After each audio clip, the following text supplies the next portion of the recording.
Kabur Aja Dulu. It literally means #JustGetOutFirst. It's a hashtag gaining popularity among young Indonesians. Kabur aja dulu tuh bukan hanya sekedar tagar atau gimana, tapi kayak memang mereka tuh juga mengeluarkan unek-unek mereka nih yang emang udah nggak kuat banget sama pemerintah di Indonesia. Is the hashtag just the latest social media trend? Or does it uncover a deeper desire among young Indonesians to leave the country? When they look at what's available here versus what's available out there, they're of course enticed to go for opportunities elsewhere.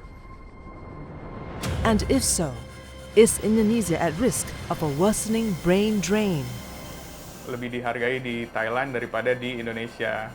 Jujur saya tidak ada kepikiran sekali untuk kembali ke Indonesia.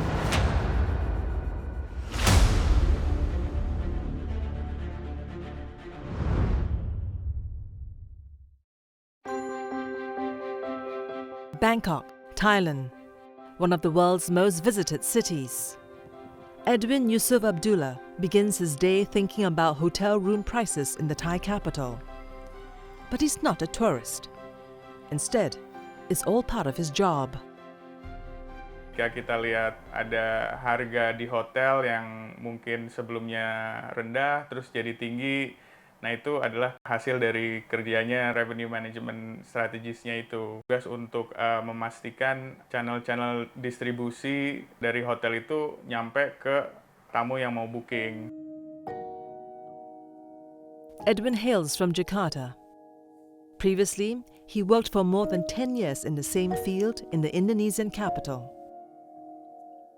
But in January 2023, he made the move to Bangkok, leaving his 11-year-old son with his ex-wife in Jakarta. Makanya saya bersyukur juga punya kesempatan untuk bisa ke Thailand, dan dari sisi gaji, salary, kompensasi, segala macam tuh memang bisa dibilang jauh lah lebih dihargai di Thailand daripada di Indonesia. Itu bedanya mungkin bisa sekitar 50-60% ya. Gapnya antara yang saya dapat di Jakarta dan apa yang saya dapat di Indonesia, di Thailand. Edwin turns 39 in June. Each month, Edwin sends around 80,000 baht, about $2,470 to his family in Jakarta. He's also set up a fund for his son's university education. Sebenarnya skill saya ini cukup diperluin di Indonesia juga gitu loh. Tapi masalahnya adalah kompensasinya, Mas. Jadi kalau dibilang kalau ditanya perasaannya pasti sedih meninggalkan anak gitu loh. Tapi ini kan bukan sesuatu yang nggak ada ujungnya gitu ya. Bukan sesuatu yang selama-lamanya gitu. At some point saya pasti akan pulang ke Indonesia, dan ini saya lakukan juga demi kesejahteraan dan pemenuhan kebutuhannya anak saya. From Bangkok, Edwin pays attention to news back home, including one social media trend which resonated with him, the hashtag Kabur Aja Dulu, or Just Get Out First. Tagar Kabur Aja Dulu ini sesuatu yang mungkin sustain gitu, dan itu pasti ada alasannya.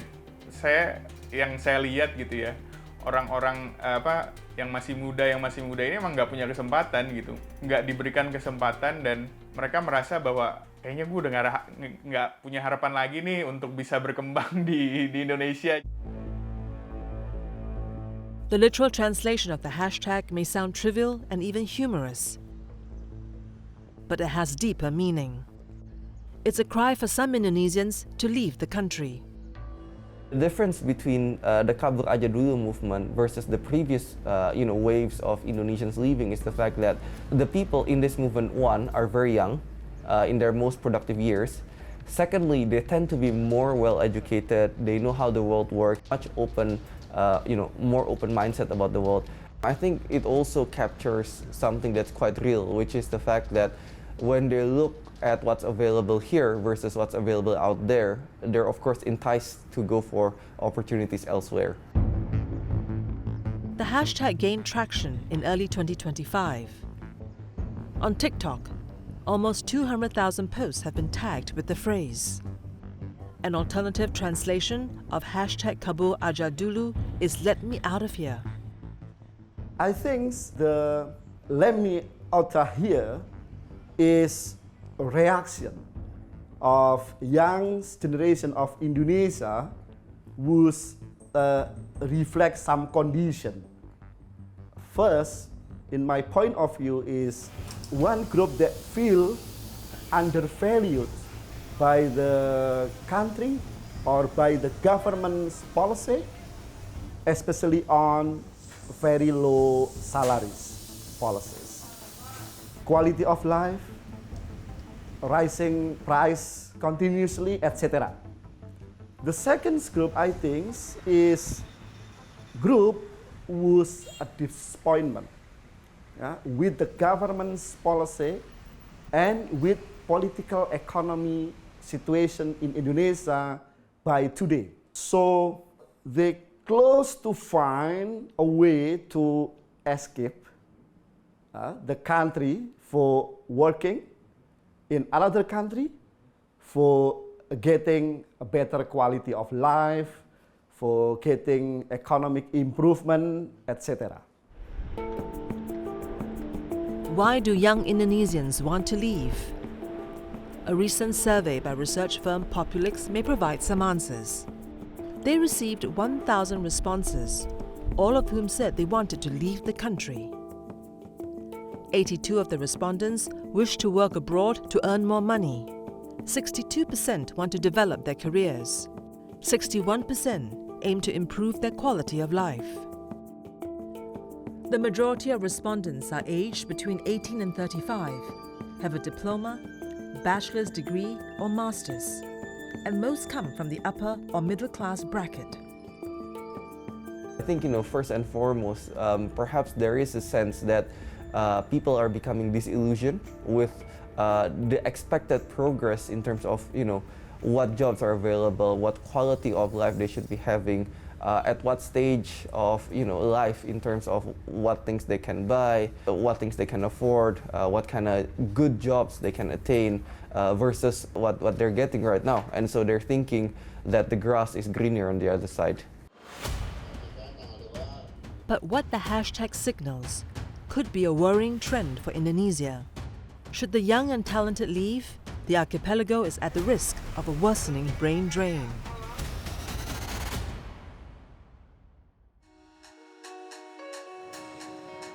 David Nugroho is visiting Bangkok for the weekend to catch up with his friends. Typically, you will find him in the northern part of Thailand, where he teaches at the Khon Kaen University. It was also where David earned his PhD in 2024. David is originally from Madura Island in Indonesia. Menurut saya pribadi itu sangat berguna sih Kak untuk di Indonesia, terutama untuk proyek S3 saya Kak ya, di mana saya kan proyeknya itu tentang bagaimana mengurangi limbah obat-obatan di lingkungan ya Kak ya. Jadi menurut saya ini sangat berguna di Indonesia, terutama kita tahu Indonesia itu jumlah rumah sakitnya banyak, limbah hospitalnya juga banyak. Yet, rather than return home, David has other plans. He will likely stay in Thailand because he has signed a contract to teach until he's 60 years old. Mungkin di kampus negeri di Indonesia total salary pokoknya aja mungkin hanya 3 juta 4 juta. Sedangkan saya di sini itu saya bisa mendapatkan hingga di atas 30.000 baht seperti atau setara dengan 15 juta. Dan semuanya menurut saya langkah saya untuk pergi ke Thailand ini itu adalah sebuah keputusan yang tepat karena saya merasa kayak saya lebih dimanusiakan ketika mungkin kalau dengan pekerjaan yang sama di Indonesia. In the Global Human Flight and Brain Drain Index, Indonesia was ranked 88 out of 174 countries for 2024. The higher the rank, the worse the brain drain. Among ASEAN countries, only underdeveloped Cambodia, war-torn Myanmar, and Laos fared worse. Karena peristiwa brain drain atau banyaknya masyarakat yang dia bekerja atau sekolah di luar negeri, ini terutama bekerja ya, itu dimulai ketika memang di zamannya Pak Jokowi. Sebenarnya gini, kita lihat bahwa di zaman ketika Jokowi periode pertama itu tumbuh optimisme yang cukup tinggi di kalangan masyarakat kita, bahwa masyarakat diajarkan untuk bagaimana mencintai Indonesia dan memang ditanamkan bahwa nasionalismenya cukup tinggi. Pada saat itu memang ada harapan baru di situ. So, what has happened since? What is really behind the Kabul Aja Dulu hashtag?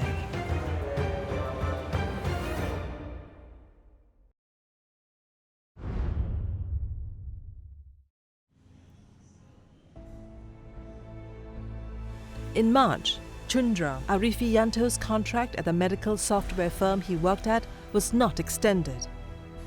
So, it was back to the job hunt for the 36-year-old. But more than 50 job applications later, and still no luck.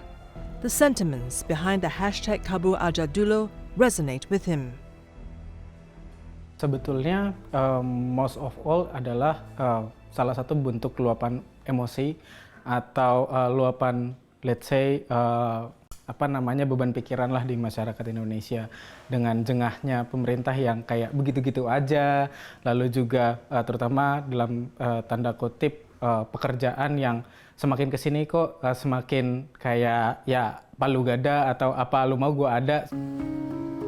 Chundra studied German literature and language at the State University of Indonesia, graduating in 2016. It's been difficult finding a job that matches his qualifications. Karena lulusan sarjana membludak dan lowongannya sedikit, itu berbanding terbalik sekali gitu. Seperti saya pernah pengalaman untuk masuk di Kedubes Jerman dan juga di Kedubes Austria. Satu lowongan mencari satu posisi itu diperebutkan hingga ya 30 sampai 35. Nonetheless, Chundra eventually landed a role in the healthcare industry. There, he developed skills in sales and business development. Now, while job hunting, he thought these competencies would land him an offer after interviewing at a multinational company. Saya sudah bener-bener dapat yes dari founder atau dari CEO-nya, akan tetapi bener-bener bukan last minute sih, lebih udah akhir-akhir tuh dibatalkan. Karena memang ada menurut dia geopolitical situation di Indonesia itu kurang baik gitu. Terutama kayak isu-isu seperti ormas, pemalakan ormas lah. Terus habis itu korupsi, ada biaya-biaya tak terduga ketika sudah menjalankan bisnis. Jadi memang ada situasi politik juga dan birokrasi di Indonesia yang kayaknya untuk company multinasional masuk ke sini tuh jadi bener-bener mundur. Karena saya ngerasain sendiri, yaitu ada satu yang bener-bener saya pegang, tapi nggak jadi keluar offering letternya ya. Ternyata karena hal-hal seperti itu. Indonesia has around 7 million unemployed people, accounting for around 4.76% of the total workforce. Over 840,000 have a university degree. The unemployment rate for the age group of 15 to 24 is around 16%. It's higher than the country's overall unemployment rate. It's also significantly more than the rate those aged 30 to 34, around 3%, and around 2% for those between 35 to 39. And so, at a recent job fair in Bekasi City in West Java, 25,000 applicants showed up for some 2,000 positions. People shouted and shoved in the clamor for the limited vacancies. I think unemployment might be high for two reasons. I mean, one, obviously we have a big population and, we have to get a lot of jobs. And, the economy has to grow in the right way in order to give them the jobs. And secondly, I think there's also a mismatch between the jobs that are available and also, the kind of young people we are producing right now in the country. Yet, more headwinds are coming. The Indonesian rupiah reached record lows against the greenback in April, before rebounding slightly. The import tariffs imposed by Indonesia's third biggest trading partner, the United States, could also weigh on domestic industries. Retrenchment numbers have also been climbing. Kalau tahun 2023 kan sekitar 60.000 2024 itu sekitar 80.000. Itu yang tercatat resmi di Kemenaker. Tapi kalau kita lihat itu di lapangan, itu angkanya bisa lebih dari 80.000 gitu kan. Nah, tahun 2025 ini ada beberapa faktor sebenarnya Mas yang menyebabkan akan semakin banyak. Bahkan kalau kita lihat dampak dari Trump saja, ya dampak dari kebijakan Trump itu bisa mencapai 1,2 juta untuk pekerja yang memang dirumahkan. Kalau kita lihat kemarin World Bank sama IMF sudah mengeluarkan pertumbuhan ekonomi di Indonesia tahun 2025 diprediksi hanya 4,7% dibandingkan dengan target pemerintah yang dicantumkan di APBN sebesar 5,2%. On the investment front, the picture is rosier, at least on the surface. Indonesia has seen foreign direct investment rising in recent years, especially in the mining and refining sectors, after it banned the export of nickel ore in 2020. FDI jumped 21% to 900.2 trillion rupiah. Government always claim that they successfully attract foreign direct investment came to Indonesia, but in the reality, the foreign direct investment must go into capital intensive industries, especially two extractive industries, which is exploitation our natural resources. So the foreign direct investment, even though has risen in the recent years, but not really affected directly to increase number of employment in Indonesia. Pertumbuhan ekonomi itu bisa diukur kualitasnya dari sisi penyerapan tenaga kerja. Dahulu ketika ada pertumbuhan ekonomi 1%, itu bisa menyerap sekitar 400.000 pekerja. Artinya kalau memang ada pertumbuhan ekonomi sekitar 5%, artinya bisa menyerap tenaga kerja sekitar 2 juta. Nah sekarang kalau kita lihat pertumbuhan ekonomi ini memang 1%-nya saja ini hanya menyerap sekitar 100.000. Artinya ketika ekonomi tumbuh itu 5%, kita hanya bisa menyerap sekitar 500.000 tenaga kerja. Meanwhile, Indonesia's once vaunted tech sector, typically a source of employment for young talent, is slowing down. Startup funding saw a 66% drop in 2024 to $437.8 million. I mean, coming from a startup background, I think the technology sector is one of the hardest hit. We've been facing a tech winter for 2-3 years now, and it's very, very prolonged. I think the euphoria about startups before were simply too euphoric, right? Like, I mean, it created a false sense that all startups will succeed. We just give them all the money in the world and then they can solve it. And what ends up happening is, you have a lot of startups that perhaps didn't spend the money as wisely as they should be, grew in a business that didn't have strong business fundamentals. And so, yeah, there were some pitfalls regarding the industry a while back. For those unable to find work in the limited growth sectors, many have turned to gig work, such as ride-hailing drivers, street vendors, and construction workers. Estimates put the number of gig workers between 430,000 to 2.3 million, and more than 4 in 10 of these are youths.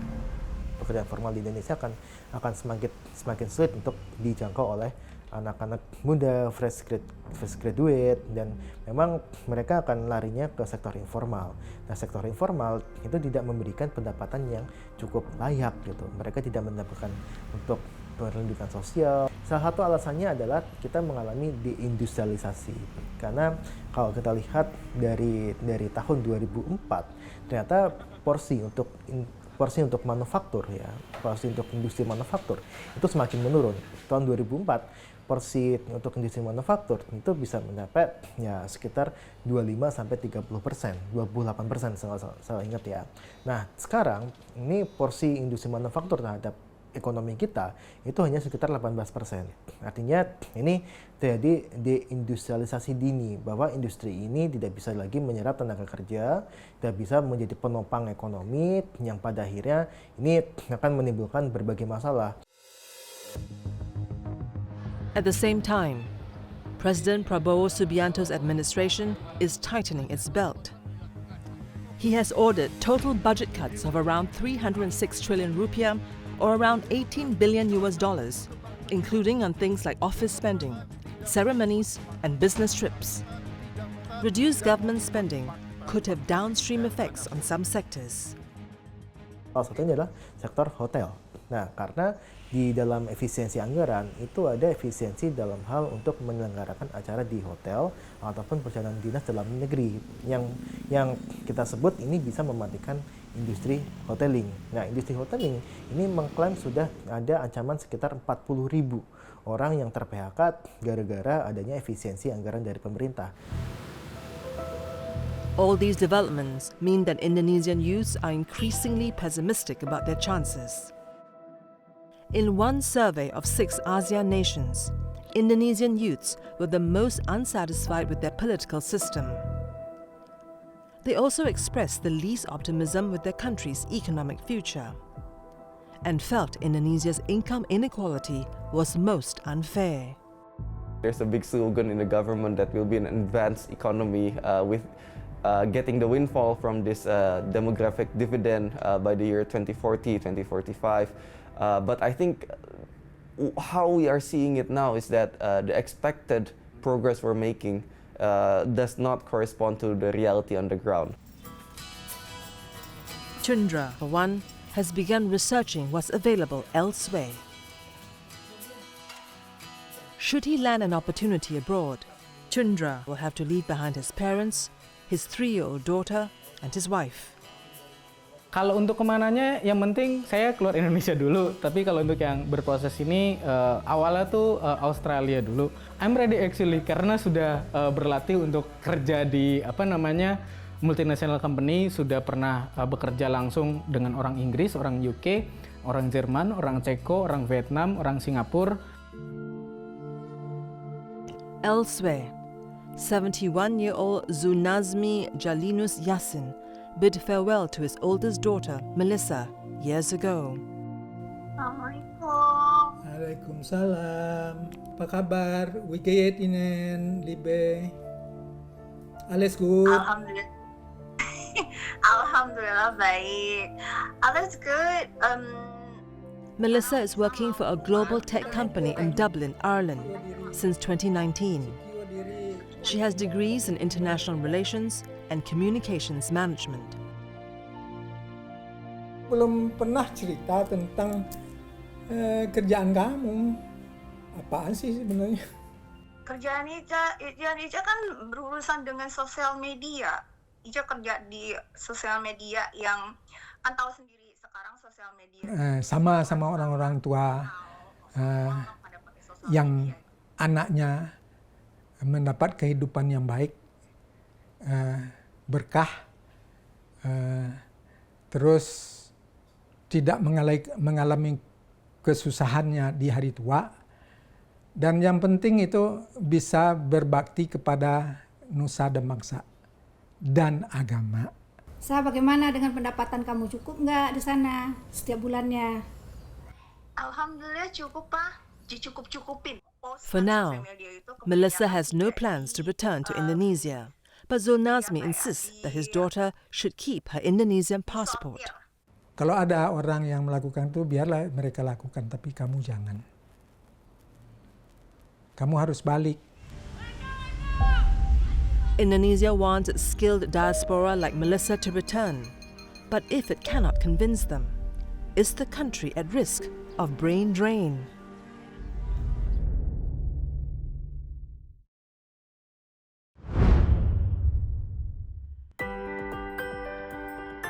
Rosito Peru Taruno has illustrious academic achievements. He studied chemical engineering in Japan in 1992 and earned his PhD in electronic science and technology 5 years later. In 1999, he moved to the United States and developed research on tomography at the Ohio State University. There's basically a technology or technique to see inside anything. So you can use any sensor that emit some wave energy. That energy interact with inside of the thing that you want to see. So they asked me to do research on development for tomography for oil refinery process. That is used by major oil company in the world, so including Shell, BP Oil, ConocoPhillips, Caltex, and so forth. In 2006, his research on ECTV, or electrical capacitance volume tomography, caught the attention of NASA. The US Space Agency is using it to detect dew on the body of space shuttles. Dew can be dangerous during takeoff. When I knew that NASA used my research for the research and spacecraft development, I kind of feel very proud of myself and wow, there's really something. But in 2007, he decided to return to Indonesia. For several years, he developed technologies to help cancer patients. This helmet detects potential tumors in the brain by using an electrical imaging technology. This jacket is equipped with low-voltage electrostatic waves to prevent the spread of cancer. ECCT adalah untuk terapi kanker, yaitu bentuknya alat seperti ini, jaket rompi panjang, yang di dalamnya ditanamkan elektroda kapasitif elektrod, nah terbuat dari konduktor tinggi. Sejauh ini yang telah remisi dan mencapai 5 sampai lebih dari 5 tahun atau 10 tahun itu mencapai sekitar 2000-an. Akhirnya saya bisa menemukan itu ketika ada seorang anak yang tadinya sudah lumpuh total karena kanker di otaknya. Nah, kemudian anak itu bisa bangkit dalam waktu 1 bulan dari tidak bisa ngapa-ngapain, kemudian bisa berdiri dan berjalan. 2 bulan kemudian menjadi normal. Saya melihat bahwa itulah yang saya cari selama ini. Rosito now runs a clinic to help cancer patients from across Indonesia. But coming back to Indonesia was not an easy decision. Tantangan di Indonesia luar biasa karena semuanya unpredictable, nggak bisa diprediksi. Dan peraturan juga tidak mendukung, dana infrastruktur tidak mendukung. Tetapi kalau kita bisa melakukan sesuatu dan menolong banyak orang, kemungkinan ini yang membuat motivasi besar saya, yang ingin sesuatu yang bisa memberikan manfaat banyak ke orang, itu kemungkinan yang menjadi motivasi besar saya untuk balik ke Indonesia. Indonesia wants to attract its talented diaspora back to the country. Harapan kita sebagai negara sebaiknya kembali sehingga ada apa yang disebut fungsi mengabdi pada negara. Kita dilahirkan di negara Indonesia, kita orang Indonesia. Ya siapa lagi yang mau membangun Indonesia kalau bukan kita? Anda sudah punya kelebihan uang di sana, punya skill yang bagus, punya ilmu yang bagus, lebih baik kembali ke Indonesia untuk membangun Indonesia. Menurut saya ya itu penting. These are the right people who can actually build the country forward. So to lose a significant chunk of this particular demographic is the most damaging, in my opinion. Obviously, you don't want anyone to leave, but it would be very difficult to, not very difficult, it would be more difficult to replace them versus other groups of demography. A survey by Populix shows that administration, marketing, and information technology are the top choices among tech talents who wish to relocate abroad. It represents a shift towards a digital skills-based economy. And for Indonesia's tech talent, Singapore is the preferred destination among its Southeast Asian neighbors. The survey finds that more than 80% of the tech talents are searching for higher income. 2/3 are looking for a better quality of life. The think tank Prakarsa has studied the potential loss to Indonesia from brain drain. The estimation economics cost of a brain drain is not easy. To be frank, I'm not have yet the estimation because it is a quite complex estimation technically, but we would like to account other variables that consider to brain drains estimation, such as multiplier effect on brain drains issues. For example, loss of productivity, loss of tax returns, fiscal spending the worker, etc.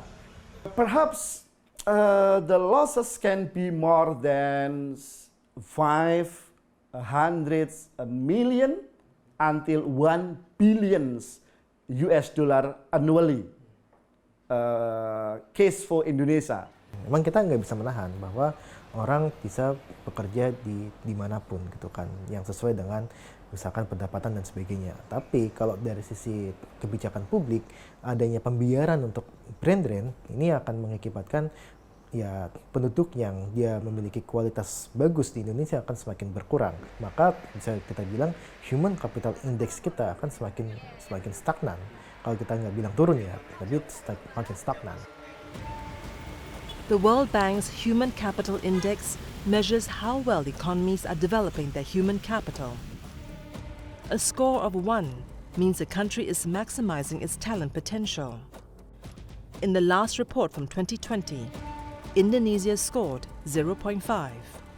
It remains below its neighboring countries in ASEAN. Makanya kalau kita lihat untuk perusahaan global ya, teknologi global, ini dia lebih memilih investasinya di Vietnam. Kita lihat misalkan Apple lebih memilih untuk berinvestasi di Vietnam. Kemarin Microsoft lebih banyak berinvestasi di Malaysia. Begitu juga dengan otomotif besar, itu lebih banyak mereka berinvestasi di Thailand. Dan tidak di Indonesia, karena human capital di Indonesia itu masih tertinggal.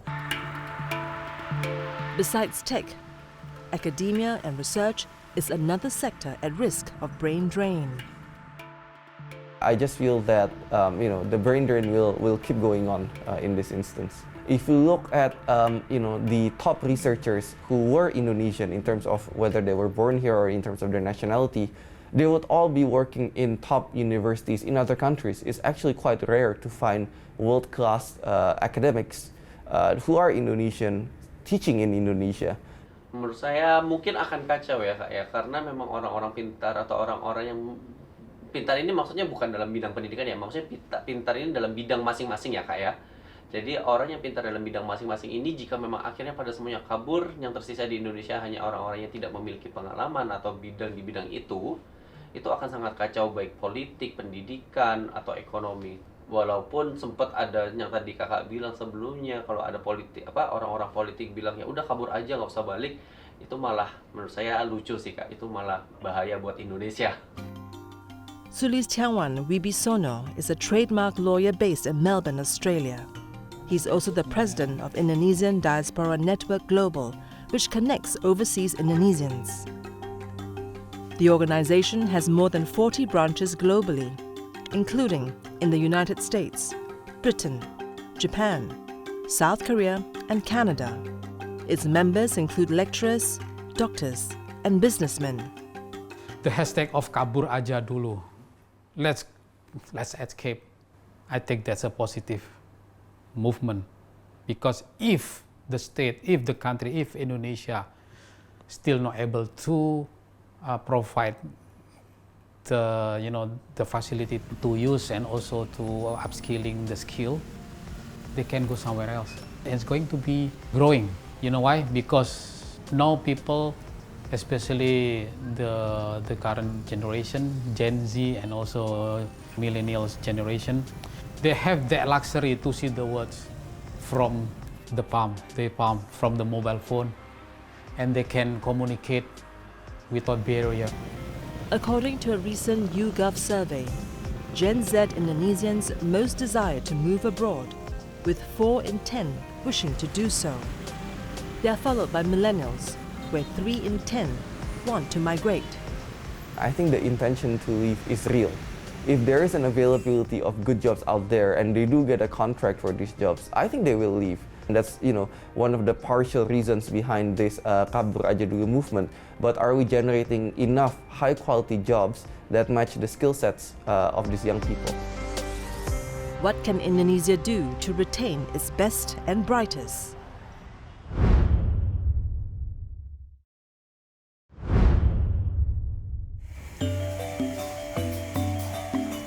Andanu Prasetyo once dreamed of working in Australia as a coffee barista. He was inspired by Melbourne's thriving coffee scene when visiting his sister, who was then studying for her master's degree. That was in 2013, when he visited Melbourne for a second time to watch a barista competition. 2 trip itu mengajarkanku banyak hal tentang bagaimana melihat industri kopi, yang akhirnya aku melihat sebuah skena di sebuah distrik, kota, habis itu sebuah distrik, yang akhirnya pengen aku apply di Cipete pada saat itu. But Andanu later changed his mind. Instead, he decided to replicate Melbourne's coffee scene in Jakarta. In 2015, Toko Kopi Tuko was born in Sipeti, a district in South Jakarta. His degree in business management has also proven to be useful. Akhirnya skenanya itu pun mengajarkanku bahwa yang bikin ini ada itu bukan karena kopinya enak, yang ini ada itu bukan karena mesin kopinya canggih atau sebagainya, tapi ujung-ujungnya adalah sebuah ekosistem baik yang sepakat bahwa rasa kopi yang enak segini, di harga segini, cara menikmatinya gini, bersama orang-orang yang mereka senangi juga. From its humble beginnings, Toko Kopi Tuko now has 62 outlets in Greater Jakarta and 4 other cities in Java. It employs more than 1,000 people, including baristas. Had Andanu left for Australia, he would have taken all these economic opportunities with him. Nah, untuk bisa melakukan itu, yang aku tahu bukan dengan kabur, tapi dengan mencari cara mencintai apa yang ada di sekitar kita dengan cara bersyukur lebih banyak. Nah, tapi itu tetap tidak mudah teorinya kan. The Ministry of Migrant Workers Protection was created by President Prabowo Subianto, who took office in October 2024. The ministry is headed by Abdul Qadir Karding. Its main mission is to protect the welfare of Indonesian workers abroad. For example, through education and support to prevent trafficking. Sebenarnya tagar kabur dulu itu, kalau saya melihat pribadi, bisa jadi itu gimmick sosial yang muncul dari netizen-netizen. Nah, oleh karena itu, siapapun mau mensreanya, niatnya mau kabur, mau apa, saran kami sebaiknya menyiapkan diri. Karena hidup di negara orang itu ya tidak gampang. Jangan dianggap hidup negara orang itu seperti kita berwisata, tidak. Dengan waktu yang lama ada beberapa hal yang harus disiapkan. Harus dilihat, jangan hanya melihat, oh ini ada pekerjaan bagus nih, gajinya misalnya 30 juta, tapi informasinya nggak betul-betul diverifikasi, jangan. Takutnya itu tipuan, nanti kena TPPO. Karena yang kena TPPO ada mantan anggota DPRD, ada mantan pengusaha, ada anak-anak S1, banyak. Jadi hati-hati. Teman-teman Gensi, kita boleh emosi tapi tidak boleh dibawa ke praktek. Siapkan diri sebaik mungkin sebelum keluar negeri. 26-year-old Fina Augustina is undeterred by the challenges of working overseas. The social media executive has been interviewed by a sports company in Spain looking for someone of her skill set. Jujur kalau untuk Spanish kan memang belum bisa ya, tapi mungkin nanti bisa belajar. Nah, karena tuh dia Spanyol kebetulan dia mostly emang daily conversationnya pakai Inggris. Kalau untuk kalkulasi pasti ya, kalau misalkan mau daftar kemanapun itu kayak kalkulasi kayak mulai dari cost livingnya, biaya hidup apa segala macam untuk sebulan itu gimana gitu. Fina studied law and graduated from the State Padjadjaran University in Bandung, West Java in 2021. Her current work brings her to Jakarta, where she stays in a boarding house in a packed neighborhood. Her parents, who live in another city, support her plan to work outside Indonesia. Kayak kalau tagar kabur aja dulu tuh bukan hanya sekedar tagar. Jujur lagi banyak banget ya PHK besar-besaran gitu kan di media, bahkan media sekali yang udah besar juga gitu. Nah tentunya emang kita nggak bisa dihindari lagi ya selain emang ada campur tangan dari pemerintah. The Ministry of Migrant Protection actually provides training for people wishing to venture abroad like Fina. Jadi keterampilan itu menyangkut beberapa hal sebenarnya. Jadi kita sekarang lagi menyusun namanya tata kelola vokasi yang terintegrasi atau ekosistem vokasi integrasi. Apa saja di dalamnya? Di dalamnya ada pelatihan itu sendiri. Pelatihan itu dua hal. Satu pelatihan bahasa, yang kedua pelatihan keterampilan itu sendiri. Yang ketiga, kurikulum dalam pelatihan ini juga harus ada yang menyangkut soal penguatan mental. While preparing Indonesians to relocate might seem counterintuitive to stemming the brain drain, there is a longer-term goal here. The hope is that these leavers will one day return. Jadi saya melihat itu sebagai menteri bahwa orang yang bekerja ke luar negeri itu adalah sebenarnya investasi sumber daya manusia. Kenapa? Karena ketika dia pulang, dia bisa menjadi expert, dia juga bisa berusaha. Dan saya sudah menemukan banyak contoh-contoh yang pulang itu berusaha dengan hasil yang baik. So, how can Indonesia attract talent to return? Or convince skilled workers to keep their roots here? One of the ideas being considered is dual citizenship. Currently, Indonesian law does not recognize dual citizenship for adults. The idea for us is to make Indonesian be Indonesia. It will persuade Indonesian living overseas who still holding the Indonesian nationality. The reason why? Because they are being pragmatic. If Indonesia give me special treatment, so if I change my nationality to, let's say, to Australia, I still have that treatment from Indonesia. And I gain the nationality of Australia, I will have another special treatment as Australian citizen. But some experts feel the dual citizenship scheme may not be enough to entice the diaspora to return. Ada orang yang menteri yang dia bilang Brandon tidak masalah, asal mereka bisa balik lagi ke Indonesia. Balik lagi itu ada syaratnya, gitu kan. Mereka kan ketika sudah menikmati fasilitas yang lebih bagus dari fasilitas publik, pelayanan dan sebagainya, ini lebih bagus, mereka akan enggan untuk balik lagi ke Indonesia. Ultimately, Indonesia may continue to bleed talent unless it can create enough economic opportunities. Permintaannya tidak banyak, judulnya itu banyak yang angkatan kerja nggak terserap, ya nggak? Nah, kita harus yang padat karya kita upayakan. Artinya, karena dalam negeri tidak bisa labor intensif, salah satu solusinya adalah dengan menempatkan ke luar negeri. Indonesia need to speed up reindustrialization in many sectors and need to strengthen job creation in many ways, not only in one industrial sector. So the downstreaming policy need to also cover agriculture industry, which is a very fundamental sector. The second recommendation, I think government need to strengthen their policy, their program on skilling, upskilling, reskilling of worker, not only for new labor force, but also for current labor force.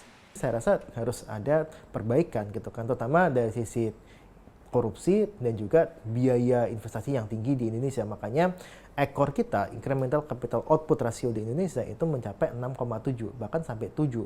Sedangkan kalau kita lihat di negara-negara lain itu 3 4, 4,5 dan sebagainya, yang menunjukkan semakin rendah ICOR, semakin rendah biaya investasi di sebuah negara, semakin efisien ekonomi. There's many investment they run away from Indonesia because there is no law certainty on enforcement, and also the bureaucracy is very complicated, very difficult to deal with. As for David Nugroho, his tenure as a lecturer in Khon Kaen University in Thailand will end after he turns 60 in 2055. He wants to become a Thai citizen and settle down in the country. Karena jujur saya tidak ada kepikiran sekali untuk kembali ke Indonesia, untuk berkarir di Indonesia, karena saya sudah merasa sangat dihargai di sini dan nyaman di sini. Like David, Edwin is fulfilled by his life abroad. Although he misses his son, he has no plans yet to return to Indonesia. Thailand ini sangat bisa memberi saya perasaan seperti saya berada di rumah gitu, dan saya nggak yakin saya bisa nemuin itu juga di Jakarta sekarang. Karena ya Mas Lewa juga tahu lah apa yang kita lihat di TV gitu ya. Apa-apa segala macam mahal, barang-barang mahal, kebutuhan juga mahal, dan juga kondisi ya, Jakarta tuh macet banget deh. Gila, macetnya parah. Karena apapun yang misalnya karena yang saya baca, saya pelajarin di berita, di sosmed gitu, banyak banget kesempatan yang hilang untuk Indonesia lebih maju.